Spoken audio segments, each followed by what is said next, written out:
अरे मृत्यु नाचने का विश्राम नहीं है। मृत्यु तो ऐसे है जैसे कोई पर्दे के पीछे जाकर पोशाक बदल ले। जाते नहीं है कोई दुनिया से दूर चल के, मिलते हैं सब यहीं पर कपड़े बदल बदल के। ये नाच चल रहा है, अनादिकाल से चल रहा है। जब हम संत सदगुरु से पूछते हैं बचने का उपाय, तो संत कहते हैं कि तुम्हारा नाच देखता कौन है? भगवान। हम नाचते हैं, भगवान देखते हैं।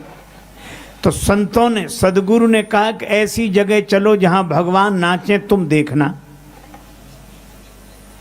तो संसार में ऐसी कोई जगह है जहां भगवान नाच रहे हो? हाँ है। कहाँ? वृंदावन में, गोकुल में। यहां भगवान नाच रहे हैं। नाचे नंद लाल नचावे हरि की मैया, नाचे नंद लाल नचावे हरि की मैया। ठुमुक ठुमुक पग धरत कन्हैया, ठुमुक ठुमुक पग धरत कन्हैया। नाचे नंद लाल नचावे हरि की मैया, नाचे नंद लाल नचावे हरि की मैया। नाचे नंद लाल नचावे हरि की मैया। गोकुल में नाचते हैं, माँ यशोदा नचाती हैं। और वृंदावन में भगवान नाचने लगे तो वृंदावन में तो बाहर आ जाती है। यहां नाचे हैं। आज भी भक्त जन गाते हैं, वृंदावन बाहर आई, वृंदावन बाहर आई, वृंदावन बाहर आई, वृंदावन बाहर बाहर आई,